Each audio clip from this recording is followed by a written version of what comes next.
월요일 총선 열전 시작합니다. 장해찬 국민의힘 최고위원 나오셨습니다. 안녕하십니까? 안녕하세요. 장해찬입니다. 자, 전용기 의원은 잠깐 조금 이제 오고 계시는데, 자, 국민의힘 이야기 좀 먼저 해보죠. 네. 국민의힘 지금 총선 준비 관련해서 좀 오늘 아침 보도 같은데요. 3040 네. 젊은 층이 대거 수도권을 유입되고 있다. 뭐 이런 보도가 있더라고요. 그러니까 이제 수도권의 네. 동북부 벨트 이야기를 하시는 것 같은데요. 중랑구나 뭐 네. 도봉이나 뭐 강진 그쪽 말하는 네, 겁니다. 그곳이 이제 국민의힘 입장에서는 네. 결코 쉽지 않은 험지로 분류되는 곳입니다. 서울 시내 안에서도. 네. 그런데 도봉에 우리 도나스 김직석 위원장 도봉이라는 네. 스타가 있고요. 그리고 또 광진에는 김병민 최고위원이 건재하고 강동에는 또 이재영 전 네. 의원, 또 청년 최고위원을 역임하신 제 직속 선배가 아하. 되시는 분이에요. 당직으로 예. 따지면. 또 중랑에 뭐 아직까지 확정 발표는 안 났습니다만 그 대통령실에서 근무했었던 이승환 전 행정관도 네. 상당히 젊은 축에 속하는 인사이고요. 이런 인사들이 하나의 벨트를 형성하면 이제 586 운동권들이 3선 4선 네. 거의 20년째 해먹고 있는 민주당에 비해서 비록 험지긴 하지만 이 30대 40대가 도전하는 국민의힘 후보들이 조금 더 상대적으로 젊고 네. 신선한 느낌을 드리지 않을까 싶어서요. 한불 뺀 것 같은데 네. 이준석 전 대표는 어떻게 되는 거예요? 그건 좀 두고 봐야죠. 네. 아직 상황이 좀 그렇다 이 역시 말입니까? 예리하시네요. 예, 네. 한불 뺀 것 같아요. 근데 뭐 일부러 뺀 건 아니고요. 예. 일단 여러 가지 상황들이 남아 있으니까 당원권 정지가 풀린 이후에 네. 어떤 식으로 또 당에 기여하실지 등등을 지켜봐야 돼서 제가 굳이 언급하면 네. 언급한 대로 또 해석이 쏟아지기 때문에 네. 그냥 묻고 넘기겠습니다. 자, 나경원 의원도 지금 좀 몸을 좀 푸는 것 같기도 하고요. 네. 예, 나경원 전 의원 나오는 거는 수도권 또 서울에 상당히 좀 국민의힘한테는 힘이 되는 거죠. 그렇죠. 나경원 전 의원 같은 경우 최근 국회에서 뭐 인구 위기라던가 네. 기후 위기에 대한 포럼을 발족하면서 보폭을 넓히고 있는데요. 기본적으로 나경원 전 의원 같은 경우는 본인의 지역구뿐만이 아니라 다른 지역구 인사들도 우리 동네를 좀 와달라라고 지원 유세를 요청할 만한 인지도를 가지고 있지 않습니까? 네. 그런 분들이 거점에서 중심을 딱 잡아주고 아까 동북부 벨트 같은 험지에서 또 젊은 역군들이 뛰어다니고 한다면 뭐 특히 서울이나 경기도에는 586 운동권들이 3선 4선 많게는 5선까지 한 지역구가 많기 때문에 이제 유권자들도 86 고마해라 많이 묻다 아이가 하지 않을까 민주당의 싶습니다. 86 네. 세대가 너무 많기 때문에 좀 젊은 30, 40 그런 분들이 좀 위주로 갈 수 있다 이렇게 얘기를 하는데 국민의힘 수도권 위기로는 우리 장 최고위원님 보시길 때는 어때요? 그러니까 수도권은 국민의힘은 언제나 도전자의 입장으로 임하는 지역구입니다. 민주당이 좀 더 셌었으니까. 그렇죠. 이때까지. 뭐 수도권에서 국민의힘이 뭐 압도적으로 유리했던 적 자체는 거의 없는데요. 그래서 저희가 낮은 자세로 한 발 한 발 따라가는 게 중요합니다. 다만 이 데이터나 여러 가지 통계에 근거하지 않고 막무가내로 그냥 위기다,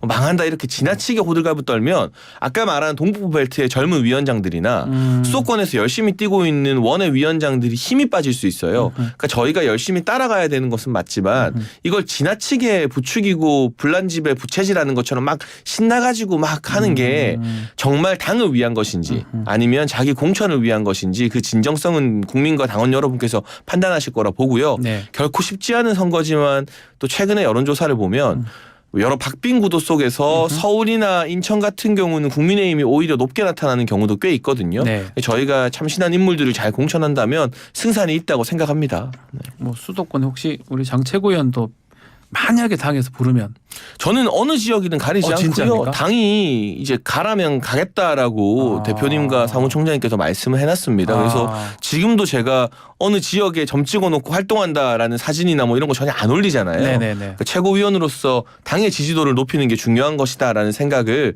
아직까지는 가지고 있습니다. 네. 사실은 지금쯤 되면 사실은 지역구 활동해서 지역구도 올리고 이럴 건데 별말 없으신 거 보면 사실 아직 정확하게 100% 정하진 못했다 이렇게 볼 수 있겠네요. 그러니까 제 지역구나 제 정치보다는 우리 국민의힘이 총선 승리하는 게 우선이다라는 나름의 진정성을 조금 더 당원들께 보여드리고 싶은 거죠. 네. 자, 전용기 더불어민주당 의원님 나오셨습니다. 자, 국민의힘 얘기 잠깐 했었고요. 민주당은 어떻게 수도권 위기 다 두 당 다 수도권 다 위기가 있다고 자꾸 얘기를 하니까 사실 지난 총선에서는 네. 민주당이 그래도 수도권에서는 압승을 했던 거의 뭐 103석, 121석 중에 103석을 가져갔죠. 민주당이 거의 전반이 수도권이라고 해도 과언이 네. 아닐 정도인데요. 이번에는 사실 어렵습니다. 지난번에 우리가 지방선거를 거치면서 오세훈 서울시장이 나오지 않았습니까? 네. 그 이후에도 서울 같은 경우에는 굉장히 그 국민의힘 지지세가 올라가고 있습니다. 뭐 부동산 문제라든지 여러 가지 문제가 있기 때문에 그런 모습 보였던 것 같은데 이번이 사실 마지노선이 될 수도 있다. 그런 측면에서 정말로 위기감을 가지고 있고요. 서울의 총력을 뭐 이렇게 다하지 않을까 그렇게 보고 있습니다. 알겠습니다. 자, 본격적으로 오염수 방류 얘기 먼저 해보겠습니다. 네, 한 가지만 더 말씀 이제 주십시오. 짧게 말씀드리면 네, 최고님. 이제 서울이나 경기도나 인천이나 수도권 분들도 본인의 지역, 본인의 동네가 발전하기 바라는 마음은 똑같잖아요. 그렇죠. 이왕이면 대통령이 있는 정당을 찍어야 원하는 예산도 쑥쑥 통과되고 알겠습니다. 네 이게 된다. 그래서 수도권 위기론을 저희는 정부 여당의 프리미엄으로 돌파하겠다는 말씀을 드리고 싶네요. 알겠습니다. 자, 뭐 말씀하시고 시간 싶은 있으면 겁니까? 넘어가세요. 네. 프리미엄이 잘 먹힐지 잘 모르겠습니다. 알겠습니다. 자, 오염수 방류 시작되면서 여당에서는 민주당의 어떤 선동, 괴담 탓에 수산업 종사자들이 좀 어민들이 피해가 크다라고 주장을 하는 것 같습니다. 그런 주장이 맞는 거예요? 그렇죠. 사실은 후쿠시마 원전 사고가 지난 2011년에 있었습니다. 네. 그때 당시에는요, 뭐 알프스도 없고 아무것도 없었어요. 그리고 이 사고 터진 직후에 정말 방사능 물질이 섞인 위험한 오염수가 통제 안 되는 상태로 막 콸콸콸 흘러갔습니다. 네. 그리고 12년이 지났는데 지난 12년 동안 대한민국 바다에서 한 번도 방사능 수치가 기준 이상으로 검출된 적이 없어요. 그러니까 지난 12년 동안 우리가 안심하고 대한민국의 물고기와 수산물을 먹어왔다면 앞으로도 안심하셔도 되는 겁니다. 그런데 이것을 부추겨서 국민들로 하여금 불안감을 느끼게 만들고 노량진 수산시장이나 자갈치시장, 횟집 이모들 눈물 나게 하는 대상이 누구냐.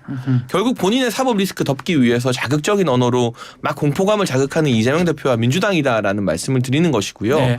이 오염수가 먼저 거쳐가는 미국과 캐나다 등도 이번 후쿠시마 오염수 방류에 대해서는 지지한다는 공식 성명을 냈는데 사실 이게 정말 위험하다면 바이든 대통령이나 트리도 총리가 먼저 가만히 있지 않을 것이거든요. 그러니까 우리가 객관적인 과학적 시선으로 그리고 국제사회가 어떻게 움직이는지를 좀 바라보고 국민을 안심시킬 책무가 여야 막론하고 정치권에 있다고 생각합니다. 선동이다, 괴담이다, 사법 리스크를 덮기 위한 수단이다 이렇게 주장합니다. 후쿠시마 오염수 안에는 알프스로도 걸러지지 못하는 삼중수소가 있죠. 삼중수소는 지속적으로 몸 안에 들어왔을 때 더 큰 문제를 야기한다 이렇게 얘기하고 있습니다. 그래서 당연히 위험성을 조금이라도 가지고 있다면 정말 국민을 위하는 정치인들이라면 이것은 당연히 방어해야 되는 것이고 이 후쿠시마 오염수 방류를 사실 어떻게 보면 방조하는 듯한 모습을 우리 정부가 보이고 있는데 대한민국 정부는 단 하나의 이익도 없습니다. 후쿠시마 오염수 방류하는 것, 이거 물에 방류하는 거는 일본이 본인들 비용 아끼기 위해서 하는 걸로 보이거든요. 그런 데서 우리가 하나의 이익도 없고 조금이라도 대한민국 국민의 건강에 네. 문제가 끼치는 일이라면 당연히 반대해야 되는 것이죠. 이것을 뭐 괴담 치부할 필요는 없다고 보고 지금 12년 전에 큰 사고가 났고 근데 그때는 알프스가 없었고 지금 있기 때문에 문제가 없다라고 하는 것은 오히려 이게 또 괴담일 수 있는 게 뭐냐면 괴담이라고 이게? 그렇죠. 예. 12년 전에 사고가 났습니다. 그리고 지금은 알프스라는 에어백이 하나 생긴 거예요. 에어백이 있다고 해서 교통사고 크게 나면 안 위험합니까? 위험한 건 똑같아요. 여기에서 아직 걸러지지 못할 물들 그리고 그 위험 물질들 아직도 많이 방출되고 있다고 하는데 그것을 에어백이 있다고 지금 사고 난 거는 상관없다 이렇게 얘기하면 이 책임을 방기하는 것밖에 안 되는 겁니다.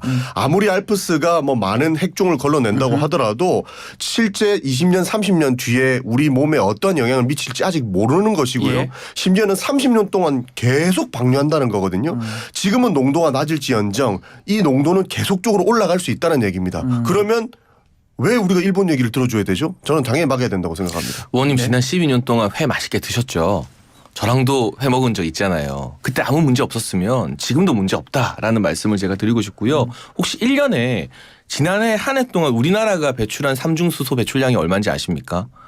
210 테라베크렐입니다. 일본이 앞으로 이제 매년 30년 동안 배출한다고 하는데 1년 동안 총 배출하는 삼중수소량 이거 약속을 지킨다는 전제하에 얼마냐면 33.3 테라베크렐입니다. 그러니까 후쿠시마 원전에서 처리된 오염수를 배출하는데 거기에 포함되어 있는 민주당이 위험하다고 하는 삼중수소가 1년 동안 33.3 테라베크렐이 배출돼요. 근데 대한민국 5개 원전에서 2022년 한 해 동안 210베크렐 우리가 평균 1년에 200베크렐, 200테라베크렐 이상을 배출하고 있거든요. 그럼 후쿠시마보다 7배 많은 삼중수소를 대한민국은 이미 꾸준히 매년 배출해 왔어요. 네. 그럼 지금 민주당의 주장대로 후쿠시마에서 배출되는 삼중수소가 너무 위험하면 대한민국은 그것보다 7배 위험한 상황을 국민들에게 지난 정부부터 뭐 보수 진보 안 가리고 계속 노출시켜 왔던 거잖아요. 그러니까 간단하게 수치로만 따져도 우리나라 정부를 못 믿겠다면 왜 미국 정부와 캐나다 정부, 호주 정부 그리고 처음에는 약간 우려했던 태평양 도서국도 이제는 이 방류에 대해서 문제 제기를 하지 않는다고 하는지 그 부분을 걱정하시는 거 제가 100% 이해하는데 조금만 차분하게 이 수치를 보면서 아 우리가 7배나 더 많이 배출하고 있네. 근데 우리는 문제 없으니까 우리보다 7분의 1 정도 배출하는 저기도 충분히 안전하게 통제가 되겠구나라고 좀 생각을 해달라. 그리고 이렇게 차분하게 국민들을 설득하는 게 여야 막론하고 국민의힘과 민주당이 좀 손을 잡고 해야 될 일이 아닌가 하는 호소를 드리고 싶습니다. 그러니까 수치 이야기 잘 해주셨는데요. 이 사람들은 원래 기본적으로 가지고 있는 그런 모습들이 있지 않습니까? 지금 우리는 사실 김치찌개에 머리카락 하나만 들어가도 찝찝해서 안 먹습니다. 삼겹살에 탄 부분 있지 않습니까? 그 탄 부분 많이 먹어야 엄청 많이 먹어야 거기 암 걸릴 수 있다라고 하더라고요. 근데 우리 삼겹살 탄 부분 다 잘라내고 먹고 있지 않습니까? 그렇죠. 찝찝하면 안 먹습니다. 과학적으로 수치가 아무리 안전하다고 수정을 계속 하더라도 조금이라도 건강에 문제가 생길 수 있다라고 이야기한다면 사람들이 피할 수 있기 나름이에요. 근데 이걸 두고 안전한데 왜 너네 안 먹냐 이렇게 얘기하는 거는 정치인들이 할 얘기는 아닌 거죠. 그래서 후쿠시마 오염수 방류는 사실 그냥 넘어갈 수가 없는 것입니다. 일본에게 당당히 얘기해야 된다고 생각합니다. 지금 오염수라는 표현 때문에 소비가 줄어든다고 이걸 좀 바꾸자 해수부에서 얘기를 좀 하고 있거든요. 이렇게 용어를 좀 뭐 처리수나 이런 걸로 바꿀 수도 있습니까? 또 그렇게 되면 어떻게 되는 겁니까? 근데 사실 이 용어가 국민들의 인식에 네. 미치는 영향이 지대하죠. 그래서 용어를 바꿨을 때 여론조사를 해보면 굉장히 다른 결과가 나온다라는 분석도 있고요. 다만 이 후쿠시마 오염수와 관련한 해외의 여러 가지 기사나 보도가 있지 않겠습니까? 네. 보고서도 있고요. 거기서는 일관되게 이번에 일본이 방류하는 물을 트리트 워터라고 표현하고 있습니다. 그러니까 처리된 물이라는 뜻이죠. 직역을 하자면. 처리수네요. 그러니까 제가 봤을 때 과학적으로는 오염수라는 거는 사고 직후에 어떤 처리 기능도 거치지 않고 방사능 물질을 품고 있는 거 오염수라고 부르는 게 맞고요. 그 오염수를 알프스를 통해서 처리해서 방사능 물질은 제공하고 소량의 삼중수소가 남아있는 상태는 이거 우리나라의 주장이 아니라 그냥 외국의 외신들이나 주요 정부들이 전부 다 트리트 워터라고 쓰고 있어요. 네. 그러면 이걸 정치적으로 왜 용어 바꾸느냐 이럴 게 아니라 트리트 워터를 직역하면 뭡니까? 처리된 물이잖아요. 처리수죠. 그런 논의를 해서 국민들을 안심시키고 우리나라 무엇보다 어민들과 수산업자들에게 조금이라도 도움이 된다면 고민하는 방을 좀 논의해봐야 되지 않나 싶습니다. 무슨 말인지는 알겠는데 이 정부는 홍길동 정부입니다. 무슨 말이죠? 오염수를 오염수라고 부르지 못하고 굳이 이거 처리수로 바꿔야만 국민들 여론이 좀 나아진다 이렇게 보는 것 같은데 아무리 오염수를 알프스 돌렸다 하더라도 못 고르는 핵종들이 굉장히 많다고 하더라고요. 그리고 알프스 돌리려면 한 2달 정도 걸린답니다. 그러니까 물이 채워져 있는 물통에서 알프스를 거쳐서 다시 다른 물통에 채워야 되지 않습니까?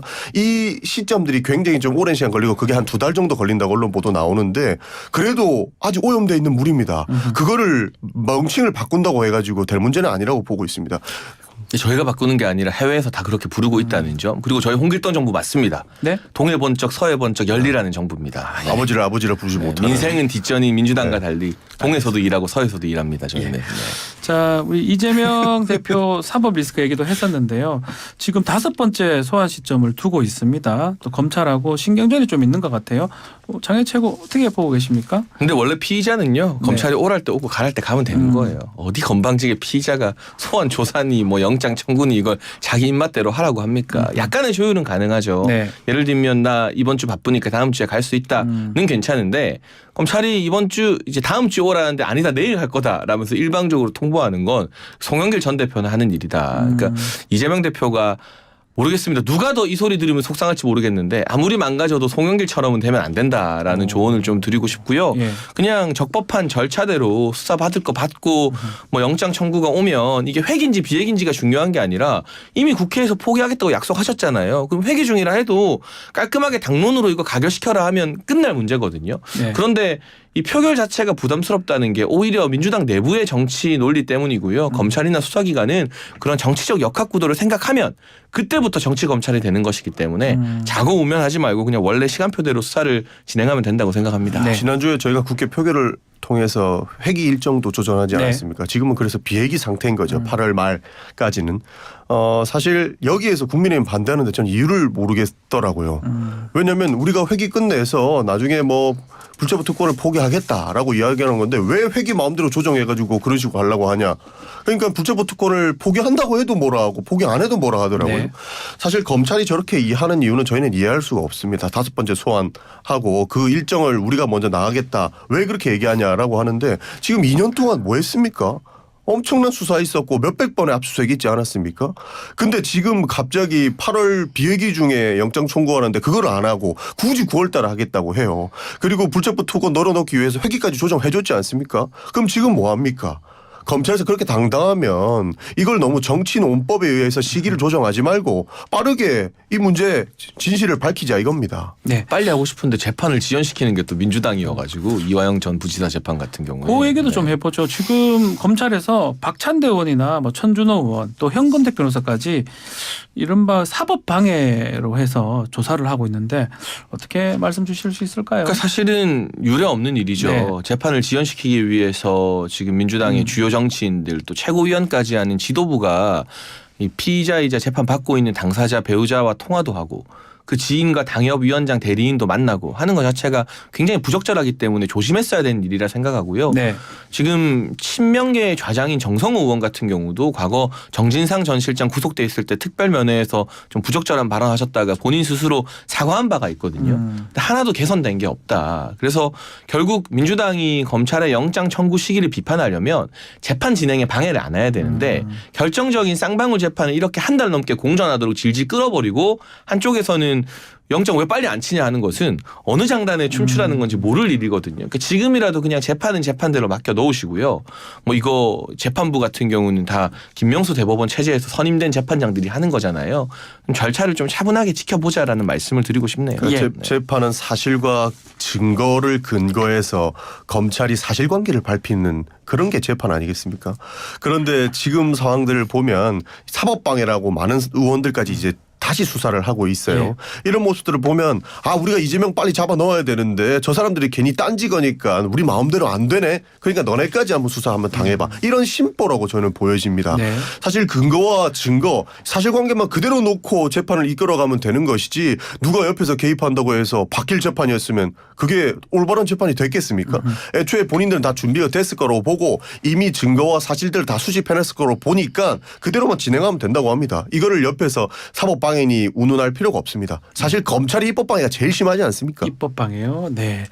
자, 독립국 흉상 철거 얘기를 좀 해봐야 될 것 같습니다. 지금 김자진, 홍범도 장군 등 그 육군 사관학교 안에 있는 그 흉상들, 독립운동가 흉상들 지금 철거하겠다고 논란이 되고 있는데 공산주의 활동 경력 이런 얘기도 있어요. 어떻게 보십니까? 네, 제가 봤을 때 정확한 용어는 네. 철거보다는 이전인 것 같고요. 이전이요? 독립기념관으로? 이 흉상들을 뭐 철거해서 치우겠다는 게 아니라 네. 보다 의미와 잘 맞는 공간인 독립기념관 등으로 옮겨서 기리겠다라는 게 뭐 국방부와 육사의 판단인 것 같은데요. 네. 최종적으로 어떻게 결정될지 잘 모르겠습니다. 일단 검토 과정인 것 같고요. 네. 다만 우리의 주적인 북한 그리고 북한의 도발이 나날이 지금 위험해지고 있는 상황에서 그 육사나 우리 군대의 취지에 맞게 북한과 맞서 싸우는데 기여하셨던 분들을 육사에서 기리고 또 당연히 항일 독립운동에서 공을 세우신 분들은 독립기념관에서 기리고 이렇게 좀 취지에 맞는 방향으로 어떤 것들을 설계하겠다라는 게 아닌가 싶어요. 심지어 실제로 이 흉상 같은 경우도 뭐 몇십 년 된 건 아니고 2018년에 문재인 정부 때 육사에 5년, 세워진 6년 것이기 됐죠. 때문에 이 부분에 대해서는요. 그런데 중요한 것은 국민 여론이잖아요. 네. 또 국내에 또 여론일 것이라서 좀 차분하게 여론을 잘 잘 수렴하는 절차와 검토 과정을 거쳤으면 좋겠습니다. 제가 알기로 아직까지 뭔가 확실하게 결정된 사안은 아닌 것 같아요. 네. 이 정부가 멸공에 빠져서 도대체 무슨 일을 하고 있는지도 모르는 상황 같다라고 평가하고 싶습니다. 이렇게 되면 사실 박정희 대통령 흉상 전부 다 철거해야 됩니다. 왜요? 박정희 대통령은 남로당과 관련된 내용 많이 나오지 않았습니까? 그러니까 지금 이 우리 독립유공자들이 예. 공산주의 활동을 조금이라도 했다는 의혹이 있으면 흉상이고 뭐고 다 치우겠다 이런 건데 그렇게 되면 똑같은 잣대로 하면 박정희 대통령 흉상 다 치워야죠. 우리가 박정희 대통령의 업적에 대해서 당연히 기리고 있고 대단하다고 평가하고 있지 않습니까? 그런데 그 공산주의 활동 때문에 저 사람은 나쁜 사람이야 이렇게 평가하지는 않지 않습니까? 상식적으로 가야 되는데 멸공에 빠져서 독립유공자 흉상까지 이렇게 철거하려고 하는 모습들은 굉장히 바람직하지 않다. 이거 철거가 아니고 이전이라고 하는데요. 독립기념관에서는 이 사람들 흉상 가지고 와서 우리가 전시하기에는 무리가 있다. 결국에는 수장고로 들어가야 된다. 이렇게 입장을 밝히고 있어요. 그게 철거가 아니고 뭡니까? 그러니까 저는 지금 전영기 의원님 말씀드리면서 네. 사회적 합의가 좀 이루어졌으면 좋겠어요. 아하. 예를 들면 뭐 피치 못하게 잠깐 공산당에 몸을 담은 것과 정률성처럼 적극적으로 중공군과 공산당 앞잡이가 되어서 우리 국민들 죽이는 데 기여한 것은 다르잖아요.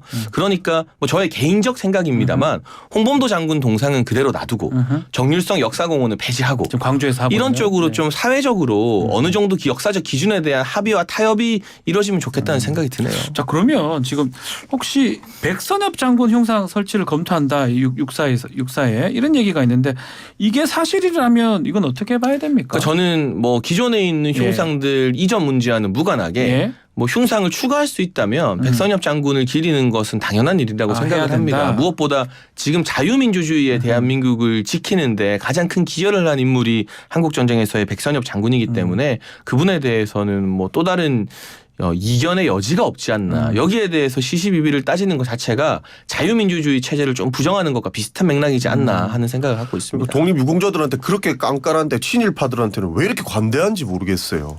결국에 백선엽 장군도 많은 논란들이 있지 않습니까? 이거 사회적 합의 안 됩니다. 제가 봤을 때 백선엽 장군 물론 6.25에서 훌륭한 업적을 쌓았다고는 하지만 친일의 뿌리가 너무 깊어요. 사회적 합의가 안 되는데 갑자기 백선엽 장군 흉상은 검토해볼 만하다. 이건 친일파들한테 너무 관대한 건 아니냐는 생각을 지울 수가 없습니다. 합의 저는 해야 된다고 봅니다. 근데 사회적 합의가 필요하다. 백선엽 장군 같은 경우는 실제로 뭐 독립군이나 이런 분들과 맞섰던 기록은 전혀 없고요. 마찬가지로 이 사회적 합의가 참 필요한 게 저희의 시각에서 봤을 때는 좀 과가 있지만 이 한국 전쟁, 6.25 전쟁에서 대한민국 지키는데 기여한 분들에게는 민주당이 너무 깐깐하고 반면 공산당 경력을 가진 분들한테는 너무 관대한 거 아니냐 이런 시각이 있기 때문에 이 차제에 저는 정률성 역사공원 논쟁 잘 일어났다고 봐요. 네. 흉산 논쟁도 괜찮습니다. 이거 소모적이지 않습니다. 좀 뭔가 특히 젊은 사람들을 중심으로 해서 역사관에 대해서 우리가 어느 정도까지의 관은 용인하고 어떤 관은 용인 못하는가에 대한 좀 대타협과 대논의의 장이 열렸으면 좋겠습니다. 저는 저희 방송에서 밝히지만 예. 공산주의 전 말이 안 된다고 생각하거든요. 예. 절대적으로 우리는 받아들일 수 없는 사상이다라고 하는데 친일도 마찬가지입니다. 그래서 이 사회적 합의가 있을 때 이 서로 간에 대화가 좀 많이 필요한 상황 같습니다. 알겠습니다. 자 오늘 열띤 토론 총선 열전 여기서 마무리를 하겠습니다. 장해찬 최고위원, 전영기 의원 두 분 감사합니다. 네, 감사합니다. 감사합니다.